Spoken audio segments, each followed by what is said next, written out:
Assalamualaikum warahmatullahi wabarakatuh. Perkenalkan, saya Ardi Wijayanto, dosen dari program studi S1 Informatika, program studi di luar kampus utama PSDKU Kebumen, Fakultas Teknologi Informasi dan Sains Data, Universitas 11 Maret. Video ini dibuat untuk melengkapi persyaratan dalam pengajuan sertifikasi dosen gelombang 1 tahun 2025, yaitu penyataan diri dosen dalam unjuk kerja Tridharma Perguruan Tinggi atau PDD UKT-PT bidang pengajaran. Dalam video ini akan digunakan mata kuliah pemrograman berorientasi objek atau PBO sebagai salah satu mata kuliah yang pernah saya ampu. Mata kuliah pemrograman berorientasi objek atau PBO adalah mata kuliah wajib dengan bobot 3 SKS yang terbagi menjadi 2 SKS teori dan 1 SKS praktikum.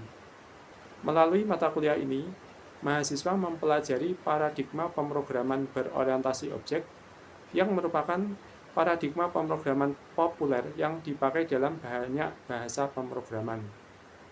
Adapun cakupan materi yang diajarkan meliputi konsep-konsep dasar yang ada dalam paradigma pemrograman berorientasi objek serta implementasinya. Mahasiswa dituntut untuk dapat memahami konsep dalam pemrograman berorientasi objek serta mampu mengimplementasikannya untuk membuat program menggunakan bahasa pemrograman. Adapun materi yang diajarkan disesuaikan dengan perkembangan teknologi serta kebutuhan dunia industri saat ini. Adapun dalam mata kuliah pemrograman berorientasi objek terdapat CPL yang ingin dicapai untuk mahasiswa, yaitu mampu menguasai dasar-dasar pengetahuan dan konsep-konsep teoritis bidang informatika yang meliputi matematika, logika, algoritma, komputasi, struktur data, pemrograman, sistem komputer dan jaringan, pengolahan data, perangkat lunak, kecerdasan buatan, teori bahasa dan automata, statistika, dan analisis numerik. Sedangkan capaian pembelajaran mata kuliah yang diharapkan dalam mata kuliah ini adalah yang pertama, mahasiswa mampu menjelaskan konsep dasar paradigma pemrograman berorientasi objek. Yang kedua, mahasiswa mampu membuat program dengan mengimplementasikan paradigma pemrograman berorientasi objek. Adapun jabaran materi yang diajarkan dalam mata kuliah ini dibagi menjadi 16 pertemuan. Untuk masing-masing pertemuan, materinya adalah 1. Konsep kelas dan komponen penyusunnya. 2. Variabel, konstanta, primitif dan reference type. 3. Conditional dan looping. 4. Exception dan assertion. 5. Karakter dan string. 6. Array dan collection. 7. Input-output. 8. Digunakan untuk UTS. 9. Enkapsulasi. 10. Inheritance atau pewarisan. 11. Polymorphisme. 12. Abstrak kelas dan interface. 13. Multithreading. 14. GUI programming. 15. Testing dan dokumentasi. 16. Pertemuan untuk ujian akhir semester. Sedangkan untuk referensi materi diambil dari buku yang ditulis oleh C. Thomas Wu, An Introduction to Object-Oriented Programming with Java 5 Edition. Adapun untuk aspek penilaian dibagi menjadi beberapa bagian. Di antaranya ada aktivitas partisipatif, yaitu case method dengan bobot 10%. Kemudian ada hasil proyek atau menggunakan team-based project 50%. Kemudian tugas bobotnya 10%, UTS bobot 15%, dan UAS bobotnya juga 15%. Untuk metode pembelajaran, mata kuliah disampaikan dengan bentuk ceramah dalam kuliah tatap muka dengan metode pembelajaran berbasis proyek melalui studi kasus masalah yang harus diselesaikan oleh mahasiswa melalui praktikum. Mata kuliah ini juga didukung oleh asynchronous learning di web spada.uns.ac.id. Berikut ini adalah cuplikan video pembelajaran di kelas secara touring. Assalamualaikum warahmatullahi wabarakatuh. Waalaikumsalam warahmatullahi wabarakatuh. Ya, mulai nanti di mata kuliah pemrograman berorientasi objek. Untuk pertemuan yang pertama ya, ini nanti saya akan membahas mengenai pengenalan pemrograman berorientasi objek. Oke, kita mulai dari sini. Ada beberapa paradigma pemrograman. Kita bisa bagi ke dua kelompok besar, ada imperatif dan yang deklaratif. Yang sudah kalian pelajari sebelumnya di mata kuliah konsep pemrograman, ada pemrograman prosedural. Misalnya di sini diajari pakai bahasa pemrograman C. Ada yang masih ingat ya, di bahasa pemrograman prosedural itu yang penting ada apa saja di sana, kita buat kodenya di situ ada apa saja. Mungkin dalam melakukan coding ya tadi bahasa pemrograman itu ada variabel dan tipe data, mungkin salah satunya.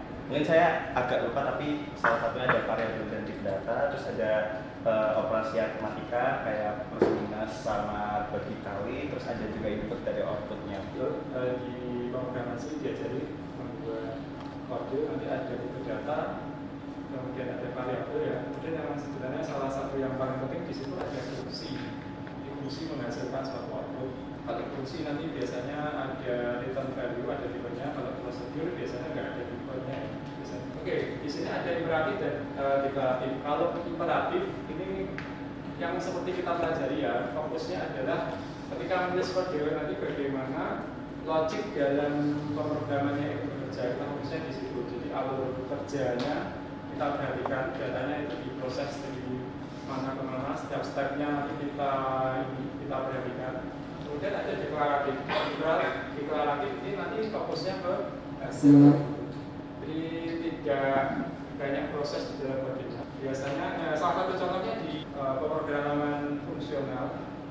Di situ nanti ada fungsi, ada input, kemudian outputnya apa. Jadi dia menyederhanakan proses, jadi nggak banyak kode. Kalau di OOP nanti kita biasanya lebih kompleks ya, menyederhanakan suatu sistem yang sangat besar ke sejumlah bagian yang lebih kecil nanti bentuknya objek. Kalau fungsional nanti titik fokusnya di fungsi. Jadi ada data diolah ke dalam sebuah fungsi, kemudian hasilnya apa.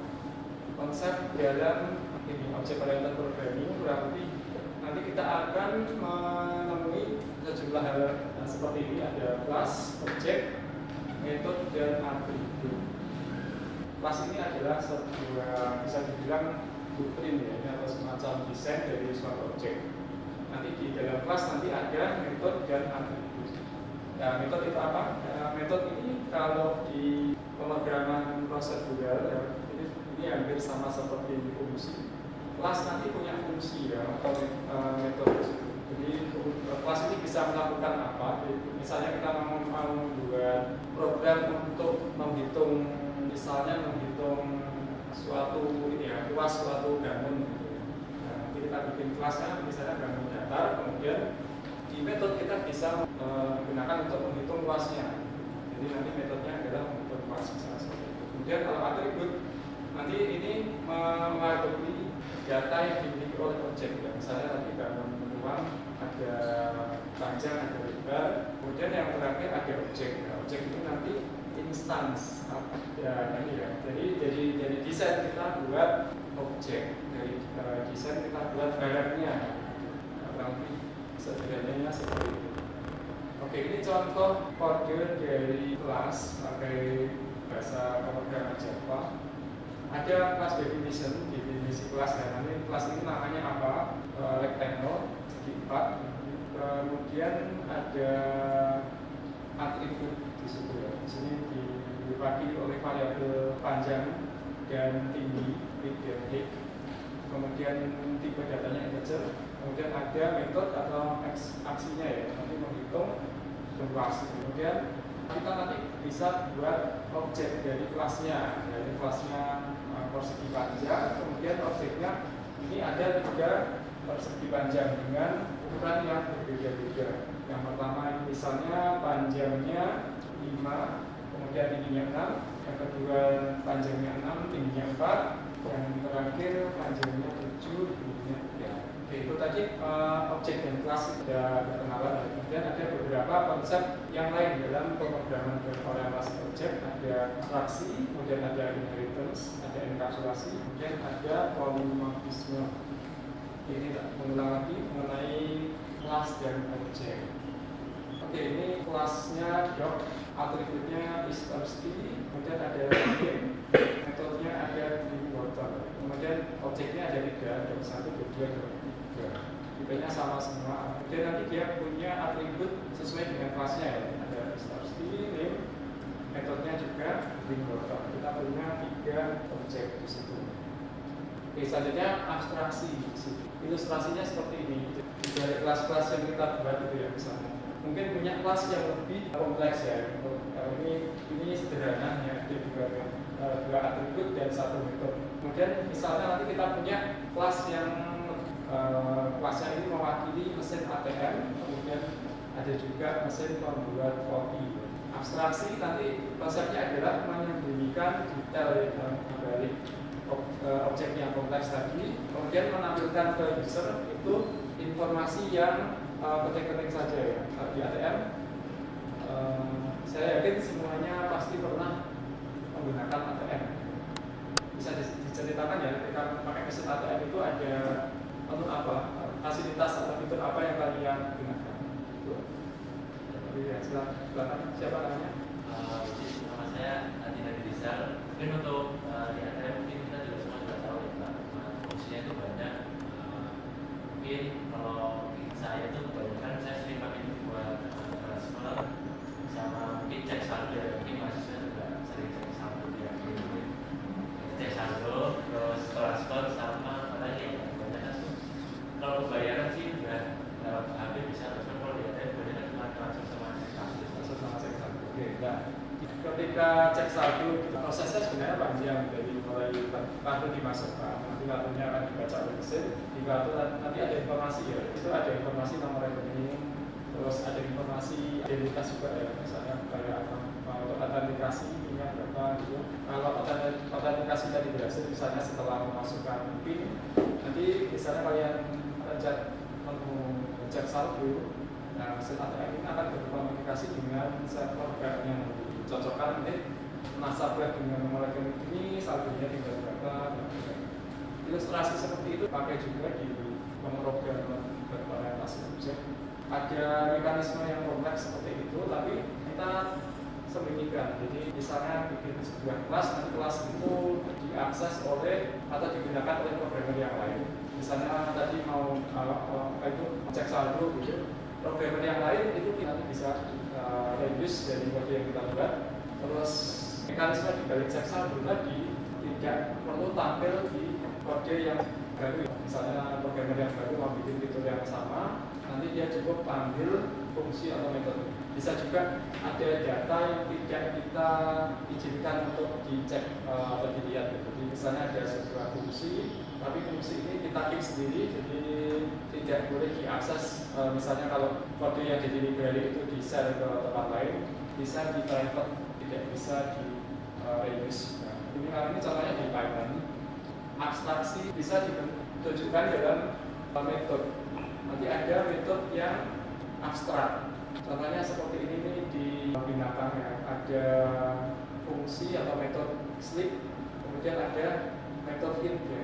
Kalau ini kelihatan isinya ya, kita print sleeping untuk fungsi atau metode sleep, kemudian eating untuk fungsi atau metode eat. Kemudian ada juga nanti metode yang tidak ada kodenya. Contohnya ini sound. Nah, ini kalau di Python ditulis pas kayak ini berarti fungsi atau metode ini tidak didefinisikan ya isinya. Dan nanti kemudian kalau abstrak metode, nah ini menyesuaikan dengan kelasnya. Nah, nanti kita bisa bikin metodenya atau fungsinya sama, yaitu namanya sama-sama sound, tapi isinya berbeda. Misalnya kalau ular nanti isi print is, kemudian ini anjing menggonggong, gitu.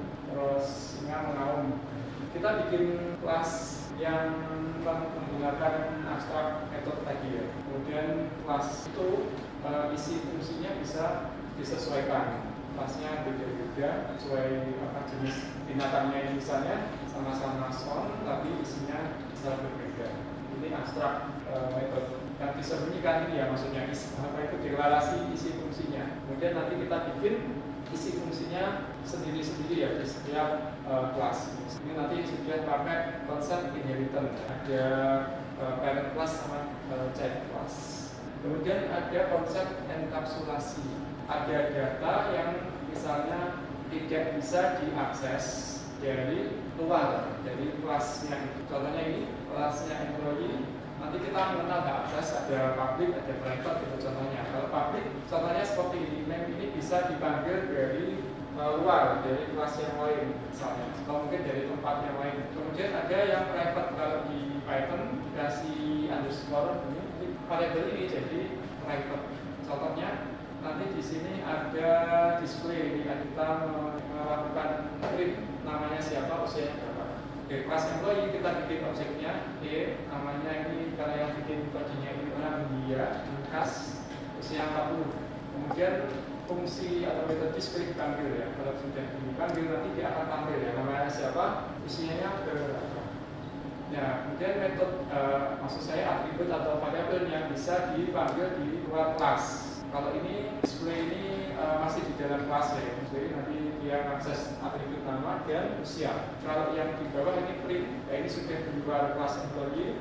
Kita pakai objek nanti mengakses nama, ini dan nama, nanti dia mau apa itu panggil namanya siapa, print. Kemudian kalau ini gets nama untuk objek pekerja nanti usianya berapa. Nanti outputnya yang di sini ya, namanya keluar tapi untuk usia error, di situ atribut error. Objek ini tidak punya atribut usia karena bisa jadi private. Oke, konsep selanjutnya inheritance atau pewarisan. Di sini ada general spesifik, ini nanti bisa juga dilihat sebagai generalisasi atau ini ya spesifikasi. Kalau ini meniru dari makhluk hidup, jadi makhluk hidup bisa punya turunan. Yang kita lihat ini adalah spesifikasi ya. Jadi paling atas itu kita misalnya punya hewan atau animal. Kemudian hewan itu jenisnya nanti ada mamalia, ada reptil. Kemudian mamalia nanti lebih spesifik lagi ya. Ini contoh hewannya ada ikan paus sama anjing. Kemudian kalau yang reptil contohnya ada ular dan kadal. Kadal sendiri ada iguana dan gecko. Nah kalau di kelas ini konsepnya kurang lebih seperti ini. Jadi kelas ini bisa diturunkan atau ditiru. Ini kelas A dan ada kelas B. Ini single inheritance ya. Jadi maksudnya nanti kelas A akan diinheritkan jadi kelas B. Ke bawah itu nanti dia ini kelas A sebagai parent, kelas B sebagai child. Kelas B ini pasti nanti punya variabel, punya atribut dan punya metode yang sama seperti parent. Ini misalnya di kelas A ada metode X, nanti di kelas B pasti juga ada metode X. Di kelas A ada variabel misalnya nama, di kelas B nanti juga atribut atau variabel nama juga ada. Ya, mewarisi apa yang ada di hidup. Kemudian juga ada multiple inheritance ya, misalnya dari dua kelas A dan kelas B diturunkan jadi kelas C. Kelas C nanti parentnya ada dua, dia mewarisi atribut dan metode yang ada di kelas A dan kelas B. Kalau di bahasa pemrograman Java ini nggak bisa, tapi kalau di bahasa pemrograman yang lain ya, nanti ada ini. Oke, ini sebetulnya ada contoh single inheritance pakai ini ya, pakai Java.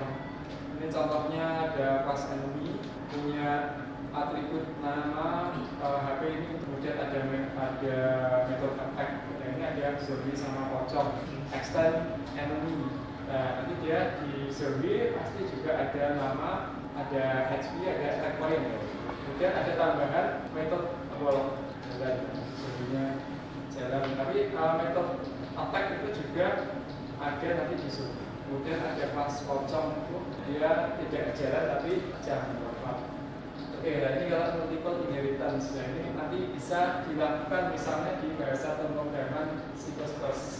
Ada kelas A, kemudian ada metode A ya, sebagai kelas tutor, dan ada kelas B.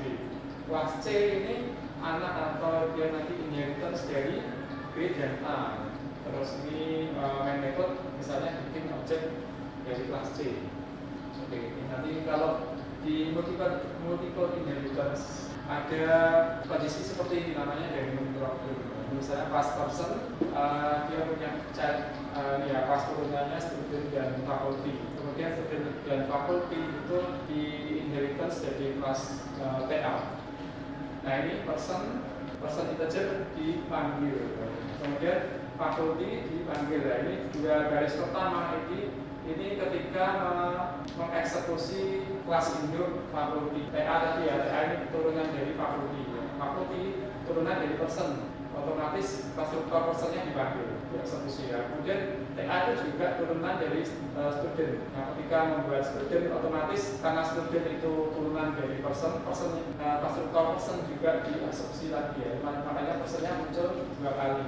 Nah ini nanti bisa ambigu ya, maksudnya personnya jadi ada 2. Ini person yang mana, yang dari mana.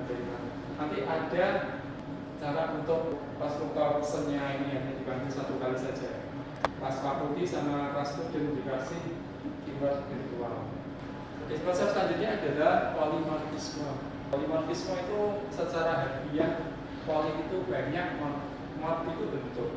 Jadi kita bisa menemukan nanti bentuk di sini ya, misalnya ada satu metode namanya sama tapi bentuknya berbeda. Ini contohnya ada, kita nanti di konsep pemrograman berorientasi objek menemukan konsep yang namanya metode overloading. Ini sama-sama namanya metode ya, tapi ada 3. Perbedaannya di mana di sini? Variabel. Jadi atau parameternya berbeda tapi nama metodenya sama. Oke, contohnya ini pakai item metode overloading. Di sini kita punya metode add. Ada 2 add. Yang pertama ini pakai text atau string variabel yang pertama. Kemudian yang kedua dan ketiga ini pakai integer, diisi integer. Kemudian yang kedua, metode add yang kedua ini 3 variabel semuanya text atau string. Nah ini nama metodenya sama yaitu add. Ini bentuk metode overloading. Terus yang kedua nanti ada bentuk namanya metode overriding. Metode overriding, metode ini ditimpa gitu ya. Jadi kita nanti punya parent class induk di situ, misalnya di sini punya metode move dan it, kemudian ada kelas nya yaitu job.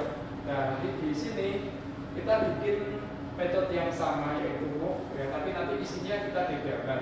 Otomatis metode move yang ada di parentnya yang sebelumnya sudah kita definisikan, kita isi, nanti akan digantikan oleh move yang ada di dalam kelas child-nya ya, atau subclass-nya, yaitu yang ada di job.